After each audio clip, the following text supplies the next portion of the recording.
13 de setembre jo em llevava relaxat, ajagut a la gandula de la meva piscina particular de 50 per 25 metres.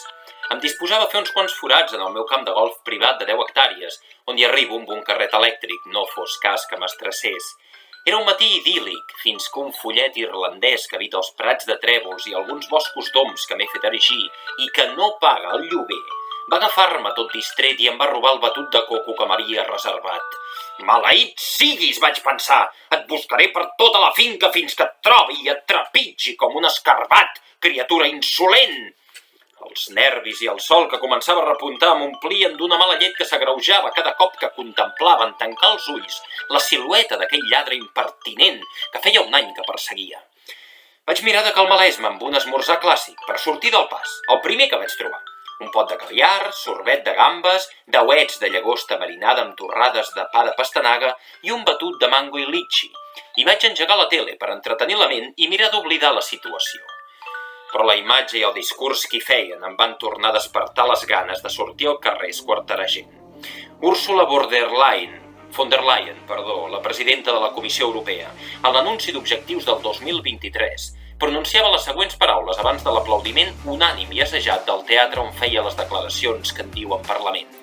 El futur de la indústria de l'energia neta ha de ser made in Europe. I abocava els boscos de coníferes i els aiguamolls del sud d'Europa per després iniciar la secció d'estupefaents i parlar de ser net, de guerra elèctrica amb la Xina o d'una canonada colossal, verda, esclar, que connectarà Europa amb l'Índia per no comprar gas al diable. La causa de tots els mals, també de la instal·lació de guixetes al Parc Güell, Vladimir Putin. Una gota de suor i un rampell de violència em van colpir, al moment que la temperatura ja arribava als 30 graus. Potser el Puc, el descarat follet, no era l'absolut culpable de l'anuig. Si em veieu sortint pel barri a les 3 de la matinada amb una motosserra, pot ser que la culpa sigui un xic aliena. El problema, més enllà de la senyora von der Leyen, i de la seva companyia de teatre, rep un altre nom. Popularment es coneix com a canvi climàtic, però en essència es tracta d'un escalfament global.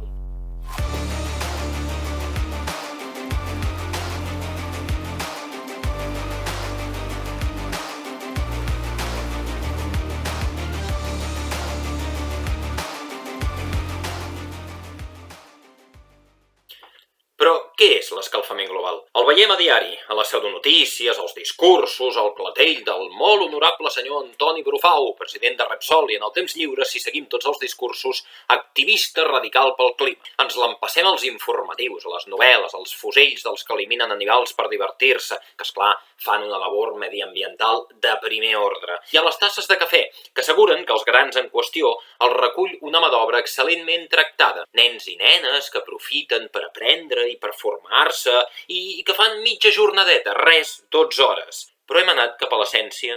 Ens demanem mai què significa aquest concepte. Em diuen de producció, producció, que només tinc 2 minuts per definir-ho. A veure, això és la Terra, i això és una pilota de tennis, tot i que representa el Sol. Doncs encara que sembla que el moviment orbital és sempre igual, té diverses variacions. La primera és l'excentricitat, definida per la influència gravitatòria dels altres planetes. En un cicle d'uns 400.000 anys, que més o menys són els que va viure la darrera reina d'Anglaterra, el planeta canvia la forma orbital que passa a estar més o menys pròxima del Sol. La segona és l'obliqüitat, període de 41.000 anys en el qual l'eix de rotació, que va des del pol nord fins al pol sud, fluctua exactament 2,4 graus. I la tercera és la precessió, el moviment de la Terra com si fos una baldufa, que s'allarga 25.000 anys i determina l'angle que dibuixa l'equador cap a l'estrella. Actualment, la llum solar incideix més exactament en un 6,8% a l'hemisferi sud. Tot això es combina amb els cicles solars, els patrons d'energia que ens envia el Sol, la nostra estimada estrella, i que canvien cada 11,4 llenys.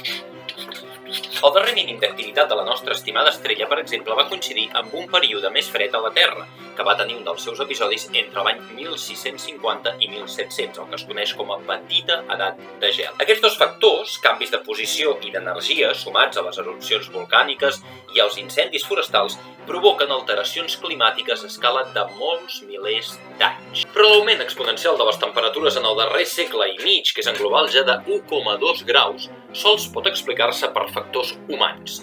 S'han multiplicat els gasos d'efecte hivernacle a l'atmosfera. El més famós d'ells és el diòxid de carboni, CO2, que ha passat de les 300 parts per milió del període 1850-1900 a les 422 actuals. Però no és l'únic. També s'han multiplicat per 2 els nivells de metà, CH4, i els d'ozó, O3. I l'augment de vapor d'aigua i dels gasos fluorats, aquells que tenen fluor i que emanen d'aerosols o dissolvents, condicionen igualment el canvi accelerat de condicions climàtiques. Els elements mencionats bàsicament retenen l'escalfor que ha traspassat del Sol i ha rebotat del terra, l'encomanen a la resta de companys de l'atmosfera i el retornen cap a superfície. Actuen talment com si es tractés d'un hivernacle o un vidre d'un cotxe. Deixen passar l'escalfor, però sols en permeten fugir petites parts, i això fa que es multipliqui la fusió del gel, l'escalfament de l'oceà, i que guanyi pes en paral·lel el vapor d'aigua i disminueixi allò que s'anomena albedo, la capacitat que tenen les diverses superfícies blanques de retornar aquesta escalfor cap a fora. Tots aquests gasos descrits contenen un enorme potencial per dur a terme aquesta tasca, però el diòxid de carboni n'és el més present, amb una proporció d'un 0,03% del total atmosfèric, fet que fa que sigui el que més afectació provoca. L'increment de les mencionades substàncies s'origina sobretot a partir de la crema del carbó, del petroli, els diversos motors de combustió, l'activitat industrial intensiva, la tala de boscos o l'ús abusiu i continuat de fertilitzants químics. Hòstia, Arbit, és que en 2 minuts... Vaig molt ràpid. Tot això ho podeu trobar ben resumit en un extens informe que hem fet entre tots a la Fundació Terra i que podeu trobar en aquest enllaç de baix. La descripció, És que això d'inserir coses quan anem a boli i llapis, no, ja ho farem ja, però és que de moment... O si no, directament entrant al web, al nostre web, el de la Fundació Terra.